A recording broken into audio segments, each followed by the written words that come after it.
What do swords, guns, bows, a knife have in common? Well, the answer is that they're all weapons.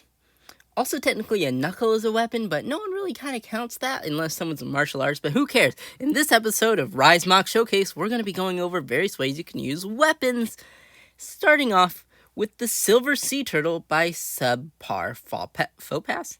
Anyway, subparfauxpas. This turtle is awesome.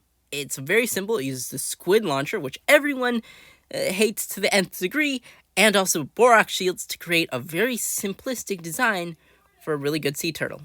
Which shows that even though it's using primarily weapon pieces, you can use Bionicle weapon pieces to create rahi, animals, and stuff other than other weapons.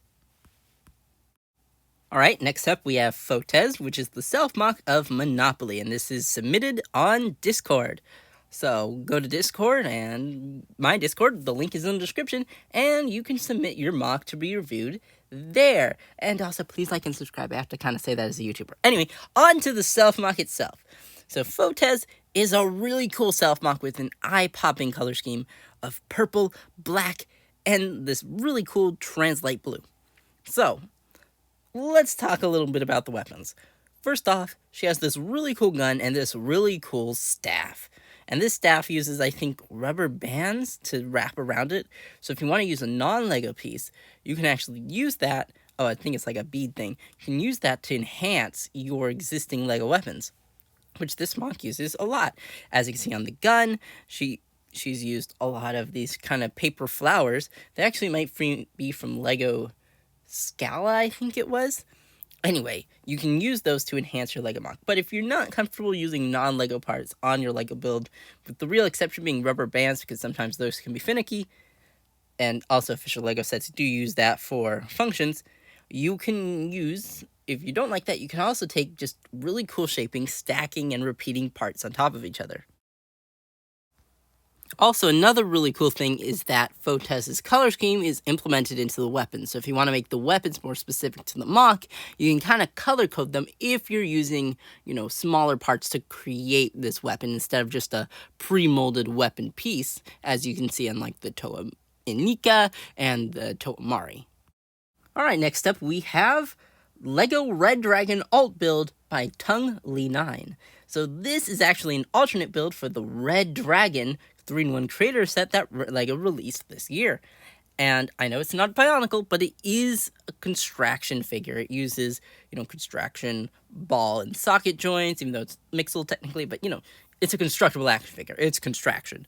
So it shows that you can take, traditional Lego sets and recreate them in a more Gundam-esque, Bionicle-y kind of style using the ball joints that they use in the sets. And it also shows that you can do something reminiscent of Bionicle that doesn't necessarily use the Bionicle-sized ball joints. You can be free to use normal Lego system in your action figures, sort of like, the Bionicle gift with purchase that they did a year ago or so. And for the weapons, as you can see, he actually uses these claw pieces, so it can show that you don't actually have to give your character a handheld weapon. You can just give him claws inbuilt into the hand and kind of have him punch like a boxer, even though it's claws, so much more dangerous. Knuckle dusters, rah. And next we have Eldokk and Durku by FredLord999. I said that correctly, yep. A pair of mocks both submitted on Discord by FredLord99. Alright, starting off with Eldokk. I'm saying that correctly. We have this really cool red mock with this awesome Gatling gun that you can kind of hold in both hands, and it has this really nice kind of hefty look to it. And it can show you that you can even do like a pretty simple construction to create a really nice looking weapon. And I just love how it feels like that thing can like rotate. You can almost see it in the video game. You can kind of feel how it would feel based on the design. And I think that's really important for a good weapon design. And also using, a couple of simple pieces, some Technic pieces, but also the CCBS 3-long pinhole connector piece that has a ball joint on it so that you can stack CCBS cells on top of that.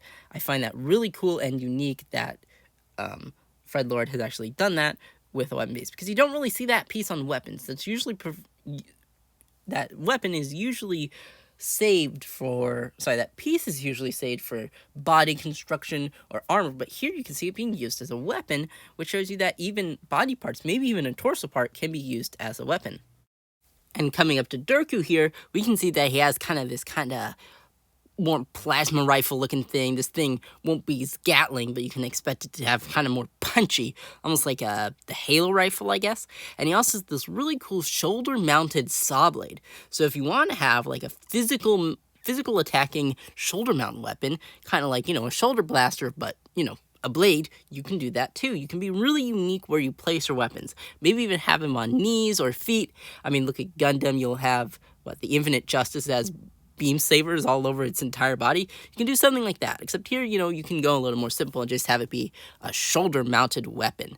And I also gotta say, I love the custom mask for the Tahu 2015 Master, mask piece. That's super cool and gives them a very unique look. So, not weapon-related, but if you want to make kind of a more unique-looking headpiece, you can kind of add on your own pieces to make even a more recognizable mask, maybe paint it, maybe not, make it look a lot more special and unique. And here we have our final mock of the day, Makuta Chirox Revamp by kanjiklub.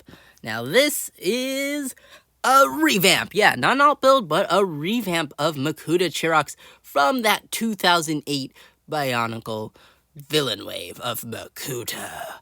And honestly, Chirox was always super unique with his his extending wing arm design, and his menacing black and silver color scheme, which we've gotten a lot throughout Bionicle, but, it's a really nice color scheme.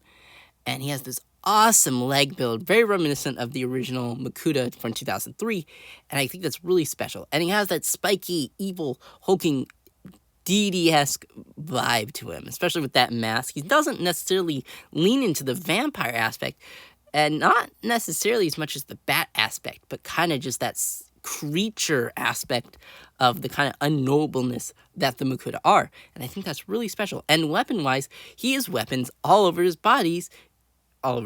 It's just claws. Lots of claws. The wings, technically weapons. If you hit someone hard enough with a wing, yeah, that can be a weapon, even though it can hurt. But, yeah.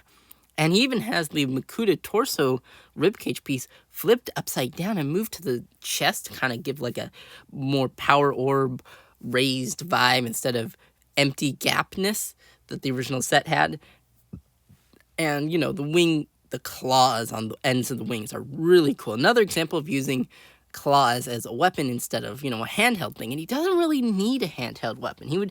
He might look cool with his staff, but it would kind of take away from his aerial vibe because he flies with his arms. So maybe you want to have the arms themselves be weapons, and that would be super unique.